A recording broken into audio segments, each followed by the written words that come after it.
Di video kali ini, saya akan membahas sedikit tentang dasar-dasar filsafat ilmu bagi sains. Berbicara tentang filsafat, filsafat merupakan ilmu yang sudah sangat tua. Bila kita membicarakan filsafat, kita akan tertuju jauh ke masa lampau di zaman Yunani kuno. Pada masa itu, semua ilmu dinamakan filsafat. Dari Yunanilah kata filsafat ini berasal, yaitu dari kata philos dan sophia. Philos artinya cinta yang sangat mendalam, dan sophia artinya pijakan atau kearifan. Istilah filsafat sering dipergunakan secara populer dalam kehidupan sehari-hari, baik secara sadar maupun tidak sadar.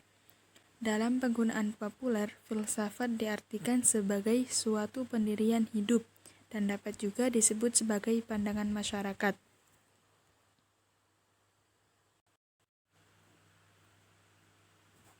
Menurut Sidi Ghazalba, filsafat adalah hasil kegiatan berpikir yang radikal, sistematis, dan universal. Kata radix yang artinya akar. Filsafat bersifat radikal artinya permasalahan yang dikaji, pertanyaan-pertanyaan yang diajukan, dan jawaban yang diberikan bersifat mendalam sampai ke akar-akarnya, yang bagi orang awam mungkin dianggap hal biasa, yang tidak perlu dia bahas lagi. Tetapi filsafat ingin mencari kejelasan makna dan hakikatnya. Seperti misal, siapakah manusia itu, apakah hakikat alam semesta ini, dan apakah hakikat keadilan.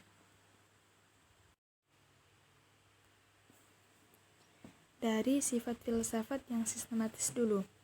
Filsafat bersifat sistematis artinya pernyataan-pernyataan atau kajian-kajiannya menunjukkan adanya hubungan satu sama lain, saling berkait dan bersifat koheren atau runtut. Di dalam tradisi filsafat ada paham-paham atau aliran besar yang menjadi titik tolak dan inti pandangan terhadap berbagai pertanyaan filsafat. Misal, aliran empirisme berpandangan bahwa hakikat pengetahuan adalah pengalaman. Tanpa pengalaman, maka tidak akan ada pengetahuan. Pengalaman diperoleh karena ada indera manusia yang menangkap objek-objek di sekelilingnya, yang kemudian menjadi persepsi dan diolah oleh akal sehingga menjadi pengetahuan.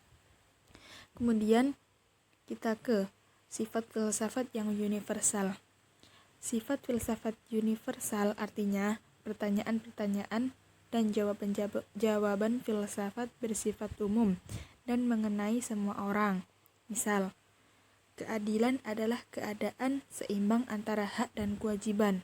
Setiap orang selalu berusaha untuk mendapatkan keadilan, walaupun ada perbedaan pandangan sebagai jawaban dari pertanyaan filsafat.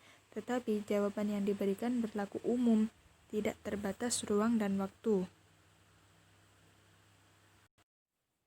Kemudian berbicara tentang ilmu.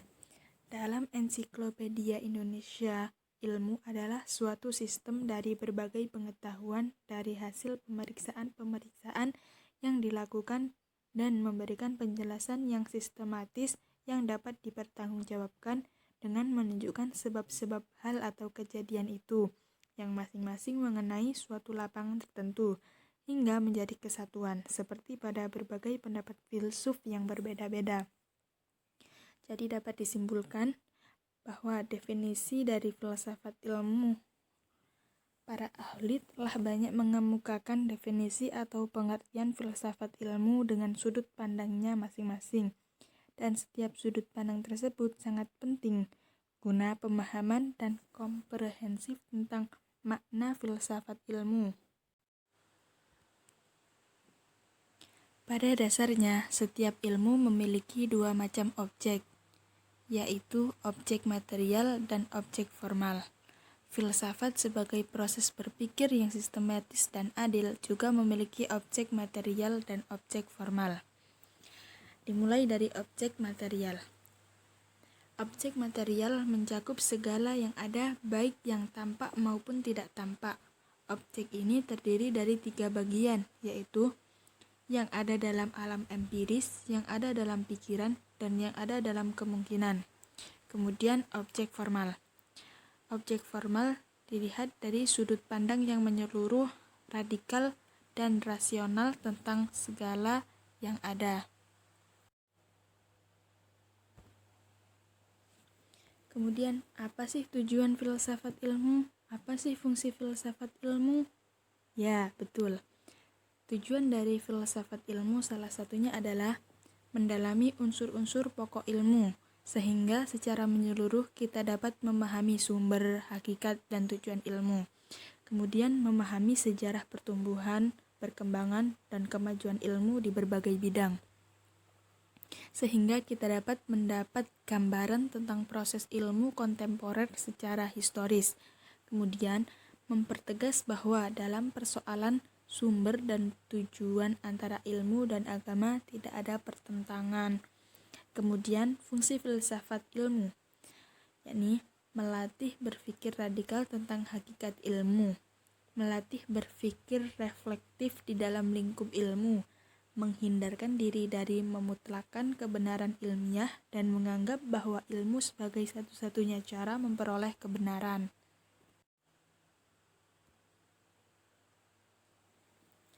Kemudian hubungan filsafat dengan ilmu.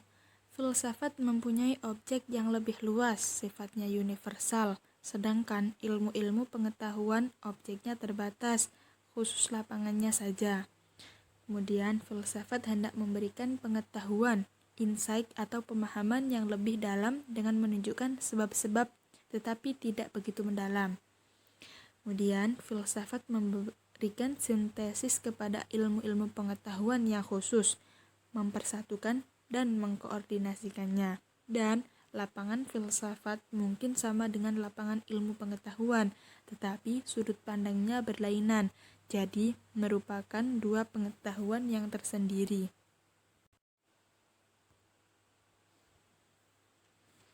Jadi, maka dapat kita ambil kesimpulan bahwa filsafat itu bersifat universal atau umum, yaitu segala sesuatu yang ada atau realita. Sedangkan objek material ilmu atau pengetahuan ilmiah itu bersifat khusus atau empiris, artinya ilmu hanya terfokus pada disiplin bidang-bidang yang masing-masing secara kaku dan terkotak-kotak, sedangkan kajian filsafat tidak terkotak-kotak dalam disiplin tersebut. Filsafat itu bersifat non-fragmentasi karena mencari pengertian dari segala sesuatu yang ada itu secara luas, mendalam, dan mendasar. Sedangkan ilmu bersifat fragmentaris, spesifik, dan intensif. Filsafat sebagai induk dari segala ilmu membangun kerangka berpikir dengan meletakkan 3 dasar utama, yaitu ontologi, epistemologi, dan aksiologi. Maka filsafat ilmu merupakan bagian dari epistemologi, atau filsafat ilmu pengetahuan yang secara spesifik mengkaji hakikat ilmu atau pengetahuan ilmiah. Nah, jadi gimana? Udah pada nyimak kan? Oke, sekian sedikit materi yang dapat saya sampaikan. Semoga bisa bermanfaat bagi teman-teman semua. Dan mohon maaf apabila ada salah kata. Stay healthy semuanya. Wassalamualaikum warahmatullahi wabarakatuh.